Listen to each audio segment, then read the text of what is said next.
తో పాటు చల్లటి మాట ఒకటి చెప్పుకుందాం.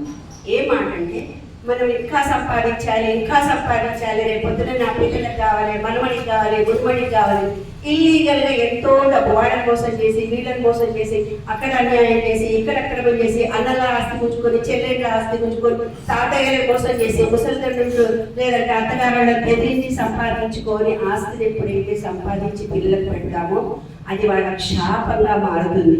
మీరేమనుకుంటున్నారో వాళ్ళని మీరు సుఖపెడతామో అని అనుకుంటున్నారు. కాదు, ఎవరి మనసైతే కష్టపెట్టి మీరు ఆ డబ్బును లాక్కున్నారో, అన్యాయంగా అక్రమంగా సంపాదించారో ఆ పిల్లలకు పెళ్ళిళ్ళు కావు, పిల్లలు పుట్టరు, షుగర్ వ్యాధి వస్తుంది, లేదా ఏదో రోగం వచ్చి మంచాన పడి ఉంటారు, కాళ్ళు చేతులు చచ్చిపడిపోయి ఈ విధంగా బాధలతో ఉంటారు. దాన్ని సూర్యదోషం కలిగింది, పెళ్లి చేస్తే వాళ్ళ ఇంట్లో ఎవరో చచ్చిపోతున్నారు, వీడికి తింటే అరగనే అరగదు, కాళ్ళు చేతులు లేకుండా పుట్టిండు, మెంటల్ ఆడే పుట్టిండు అని ఇవన్నీ అంటారు. ఎందుకంటే మనం ఎవరినైతే కష్టపెట్టి మీరు ఎవరి మనసునైతే నొప్పించి సంపాదించారో ఆ సంపాదన నెక్స్ట్ తరాలకు మీరు ఇవ్వకపోయినా వాళ్ళ తెలివితేటలతో వాళ్ళు సంపాదించుకొని చక్కగా ఆనందంగా సంతోషంగా జీవితం గడుపుతారు.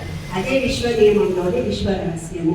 అది కనుక మనం పాటిస్తే ఇప్పుడు మనం ఉన్న పరిస్థితుల్లో రేపటి పిల్లల గురించి కాకుండా ప్రజెంట్ మీ ఆరోగ్యాన్ని గురించి ఆలోచిస్తారు, మీ ప్రస్తుత కర్తవ్యం గురించి ఆలోచిస్తారు, తర్వాత మీ గురించి మీరు ఎందుకు నాకు ఈ జన్మ వచ్చింది, ఈ జన్మలో నా బాధ్యత నిర్వర్తించడమే కాదు, ఈ జన్మతో పిల్లల్ని కనడము, పోషించడము అవన్నీ యాదృష్టికంగా జరిగిపోతాయి. దానికి నీవనుకుంటున్నావు నేనే చేస్తే అవుతుంది అనుకుంటున్నాను. కాదు, కానీ నీ జన్మ ఎందుకు వచ్చింది? నీ పాప కర్మను తొలగించుకొని కొత్త కర్మను నీవు చెయ్యడానికి వచ్చింది.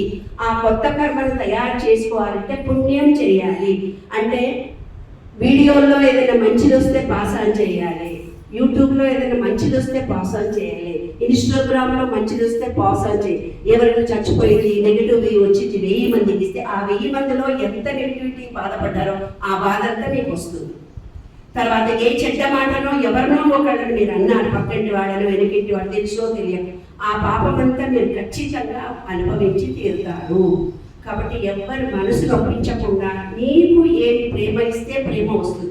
ఎప్పుడు పిల్లగాడు లేటుగా పనిచేస్తూ పోతుంది, లేవంటే వేస్తున్న పోవటం, పొద్దున కాలేజీ ఏంటంటే లేటుగా పోతుంది. ఈ విషయం అనుకుంటుంది ఈ పిల్లగాడికి అన్ని లేట్ అంటే ఇష్టం, పెళ్లి లేట్ అవుతుంది, పిల్లలు లేట్ అవుతుంది, ఉద్యోగం లేట్ అవుతుంది, అన్ని లేట్ అవుతుంది. మీరు ఎక్కడ ఎత్తుకో నా పిల్లగాడికి అన్ని లేట్ అయింది. కాదు, అతను ఎలా చేశాడో అదే ఈ విషయం మనకి ఇస్తుంది.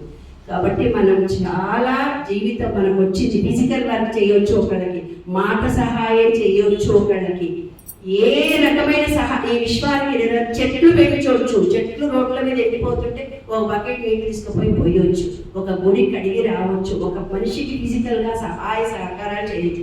ఇలా మీకు ఎన్ని సర్వీసెస్ చేస్తూ పోతుంటే మీ ఎనర్జీ, మీ బ్యాంక్ బ్యాలెన్స్ పెరుగుతుంది.